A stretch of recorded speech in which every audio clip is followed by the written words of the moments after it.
श्लोक, मैं आपसे कुछ पूछ रही हूँ।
अब तुम दोनों पति पत्नी हो गए। अब गुरु, भगवान और अपने माता पिता का ध्यान कर उन्हें प्रणाम करो और उनसे आशीर्वाद लो। इति शुभम।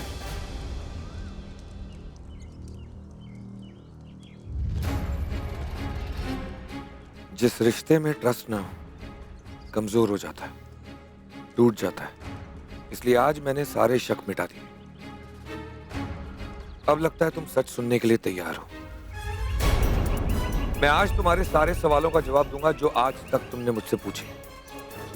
अपने पास्ट के बारे में, मिसेस अग्निहोत्री और मेरे खराब रिश्ते के बारे में, मिसेस अग्निहोत्री तुम्हें क्यों पसंद नहीं करती उस बारे में, सारी बातें मैं सब कुछ बताऊंगा तुम्हें। Every damn thing. मैंने तुमसे पहले भी कहा था ना, मेरे लिए तुमसे ज्यादा इंपॉर्टेंट और कुछ नहीं। मुझे कोई फर्क नहीं पड़ता कोई तुम्हारे बारे में क्या सोचता है, चाहे वो मेरे आई बाबा ही क्यों ना हो। और अगर तुमने मुझसे कभी सच्चा प्यार किया है तो आज तुम्हें मेरी सारी बातों पर यकीन करना ही होगा।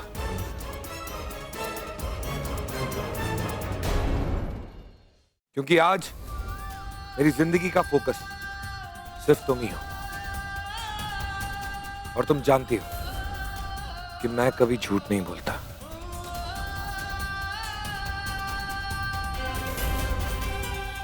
तुम स्वाति के बारे में जानना चाहती हो, तो सुनो। कोई जरूरत नहीं है इसकी। हाँ, कुछ पल के लिए मैं कमजोर जरूर हो गई थी, लेकिन मुझे आप पर पूरा भरोसा है और मैं जानती हूँ आप मेरा भरोसा कभी नहीं तोड़ेंगे। मेरे लिए आपका इतना प्यार ही काफी है। नहीं चाहिए मुझे किसी भी सवाल का जवाब। आज से मेरी हर खुशी आपसे शुरू और आप ही पर खत्म। इस प्यार को क्या नाम दूं, क्या नाम दूं, क्या नाम दूं।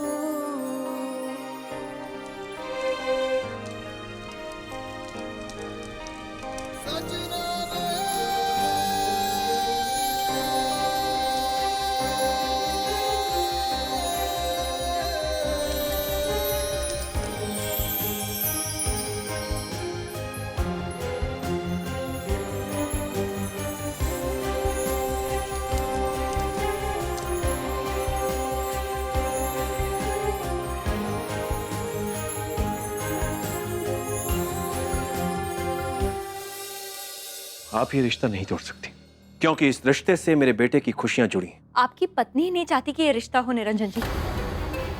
हमें समधी कहकर लोगों से मिलवाने में शर्म आती है इन्हें। अगर हमसे और हमारी हैसियत से इतनी ही प्रॉब्लम है इन्हें, तो फिर इस रिश्ते का फायदा ही क्या है? अपनी होने वाली बहू और उसके मायके वालों का अभी इतना अपमान कर रही है ये, तो फिर शादी के बाद क्या बर्ताव होगा इनका? कालिंदी जी जो कह रही हैं क्या वो सच है अंजलि? इन लोगों के सामने तमाशा खड़ा करने की आदत कब छोड़ेंगी आप? बताइए, क्यों किया आपने ऐसा? मुझे माफ कर दीजिए साहिब, लेकिन आपके सवालों के जवाब मैं बाहर वालों के सामने नहीं दे सकती। बाहर वाले नहीं हैं ये, हमारे होने वाले समधी हैं। और बात मेरे बेटे श्लोक की इच्छा और खुशियों की है। बताइए सच क्या है?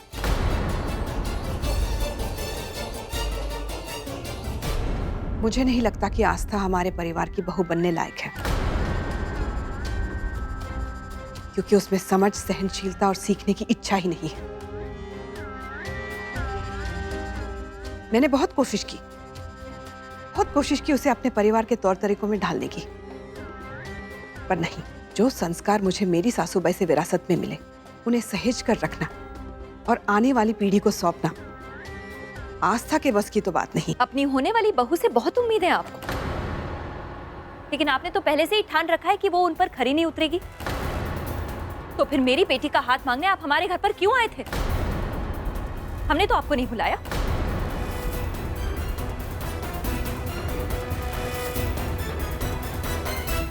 कारण मैं बताता हूं। मेरे बेटे की खुशियों से बढ़कर मेरे लिए और कुछ भी नहीं है। उसकी खुशियों के लिए मैं कुछ भी अनदेखा कर सकता हूं, सब कुछ माफ कर सकता हूं, कुछ भी भुला सकता हूं, यहां तक कि आपकी बेटी का झूठ, उसका बचपना, उसकी नादानियां।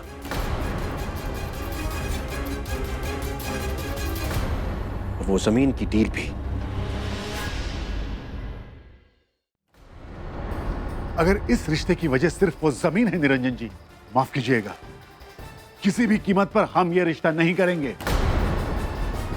कालिंदी का फैसला बिल्कुल सही है, ये रिश्ता नहीं होगा।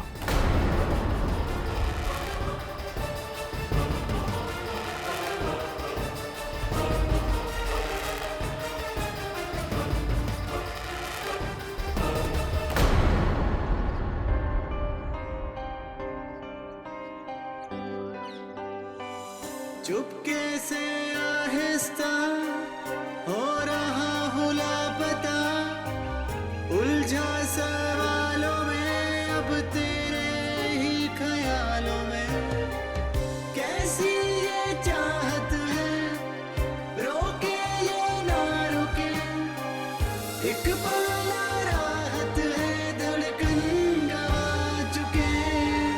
इस प्यार को क्या नाम दूं, इस मर्ज को अब तो तुम मेरी पत्नी बन गई हो, अब भी शर्माओगी?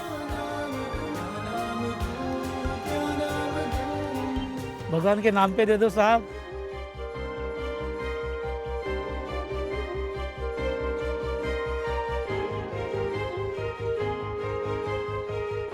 सदा खुश रहना, भगवान तुम्हारी जोड़ी सलामत रखे।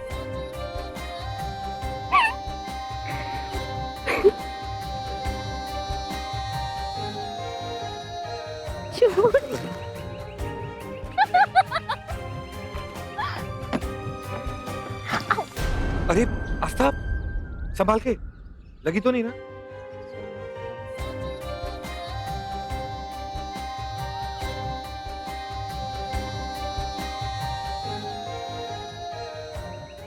मैं ठीक हूँ। पक्का?